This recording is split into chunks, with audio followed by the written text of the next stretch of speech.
जय हिंद। आज हम आपको पृथ्वी की आंतरिक संरचना के बारे में बताएंगे। ये 10 या 15 मिनट की वीडियो में आपको सभी क्वेश्चन बन जाएंगे। लगभग परीक्षा में आने वाले कंपटीशन परीक्षाओं में जितने भी क्वेश्चन आने वाले हैं वो लगभग सभी क्वेश्चन इससे बन जाएंगे। हम आज पृथ्वी की आंतरिक संरचना के बारे में, यहाँ पे आपको चित्र दिखाई दे रहा है, एक चित्र बनाया हमने पृथ्वी का। ये पृथ्वी का 1/4 हिस्सा है। जैसे ये पृथ्वी है पूरी, तो इसका 1/4 भाग, कहने का मतलब 1/4 भाग हमने ले लिया है। ये वाला हिस्सा है, इसको दर्शा दिया गया है यहाँ पे। इससे बताएंगे पृथ्वी के अंदर क्या क्या है, कैसे पृथ्वी बिहेव करती है, इसके बारे में। पृथ्वी की जो 3 सतह होती हैं, पहली सतह क्रस्ट कहलाती है, दूसरी मेंटल और तीसरी कोर कहलाती है। क्या कहलाती है?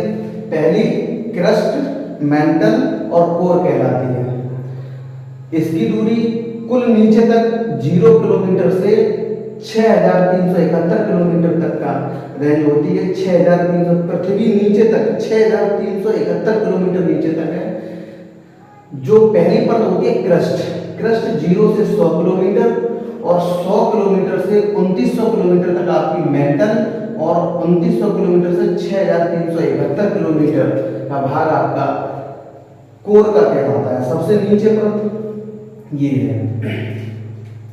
इसमें जैसे आप पृथ्वी पर खड़े हैं तो ये पृथ्वी की ऊपरी सतह हो गई, और पृथ्वी के सबसे नीचे जब जाएगा तो वजन बढ़ता जाएगा, इसकी डेंसिटी बढ़ती जाती है और डेंसिटी के साथ साथ उसका घनत्व बढ़ता जाता है।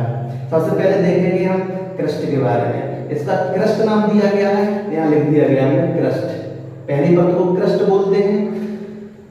इसका नाम लिथोस्फीयर है। इसके साइंटिफिक नेम और है, जैसे यहाँ से हमने बीपीएल राशन मिलता है, तो जैसे यहाँ पे हो गया बीपीएल, कहने का मतलब बेरिस्फीयर, पायरोस्फीयर और लिथोस्फीयर। बीपीएल ये वाली जो एल लिखा है, एल ऊपर जा रही है, तो ये पहली परत लिथोस्फीयर, दूसरी पायरोस्फीयर और तीसरी बेरिस्फीयर कहलाती है। जैसे इसका क्रस्ट नाम है, मेंटल वाली का पायरोस्फीयर हो गया, मेंटल वाली, ये मेंटल वाली पूरी परत इसका पायरोस्फीयर हो गया, और सबसे कोर है, और कोर वाली को हम बेरिस्फीयर बोल देते हैं। इतना समझ में आया? उसके बाद आप यहाँ देख रहे होंगे कि इसको लिथोस्फीयर तो क्रस्ट तो बोलते ही है, इसके साथ साथ इसको सियाल और बोल देते हैं। क्या बोल देते हैं? सियाल, SIAL। कहने का मतलब ये है कि लिथोस्फीयर यानी क्रस्ट में सिलिकॉन और एल्यूमिनियम खनिज पदार्थ की अधिकता पाई जाती है, इसीलिए इसको नाम दे दिया गया है सियाल।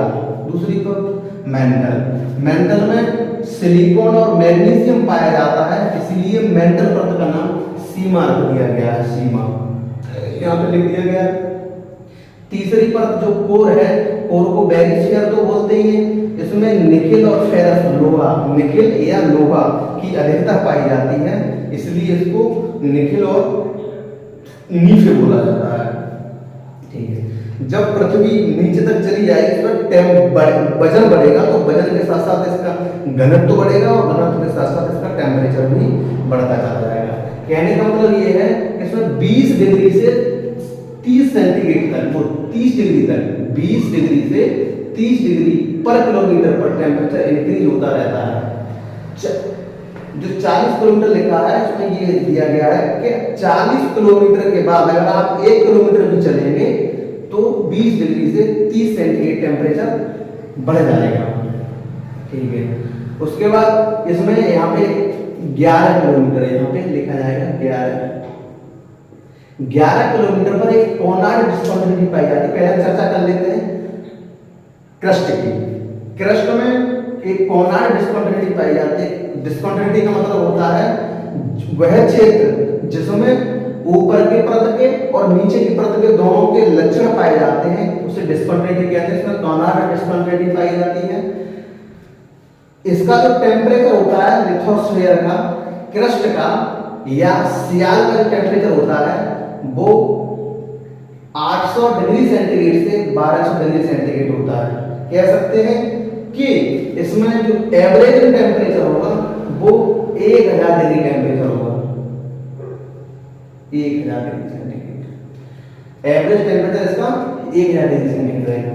इसका जो घनत्व होगा वो 2.8 से लेकर 3 तक होगा। कितना होगा टेम्परेचर? 2.8 से 3 ग्राम प्रति सीसी।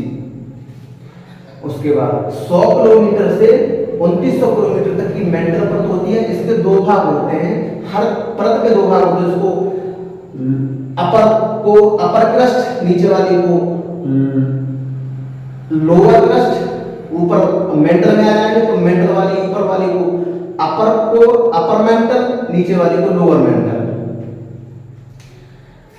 ये सबसे बड़ा भाग है परतों का। 3 परतों में इसमें जो पूरी पृथ्वी के आयतन का लगभग 83% इसी परत का आयतन।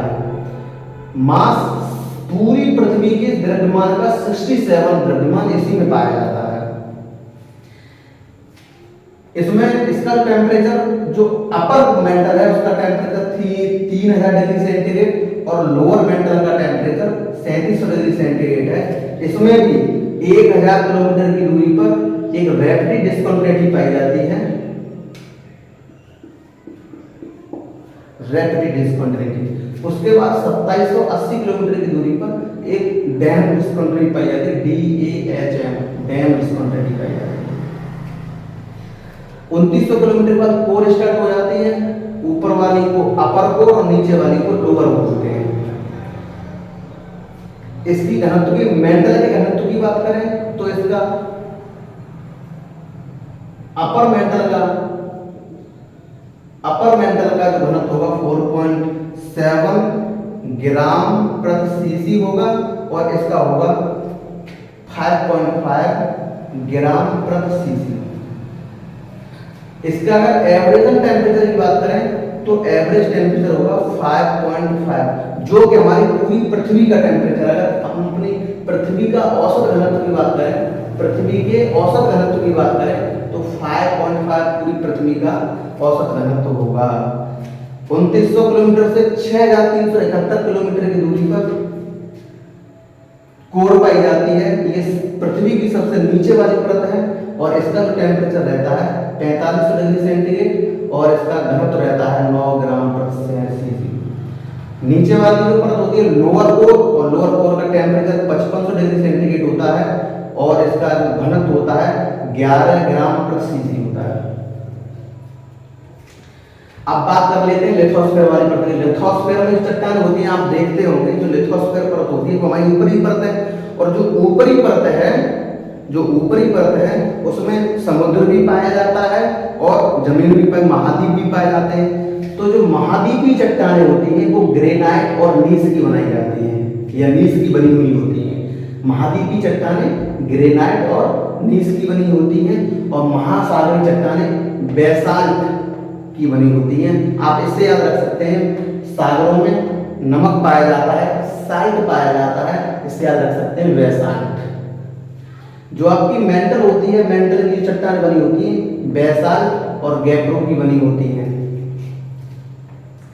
जो मेंटल परत होती है उसमें लावा होने के, इसका जो टेम्परेचर बढ़ जाता है तो जो खनिज पदार्थ होते हैं वो द्रव अवस्था में आ जाते हैं और इसको लावा का आविष्कार करते हैं। इसीलिए लावा होने का इस मेंटल का नाम व्हाइट ऑफ द अर्थ कह दिया गया है। इसी चट्टान को व्हाइट ऑफ द अर्थ के नाम से भी जानते हैं।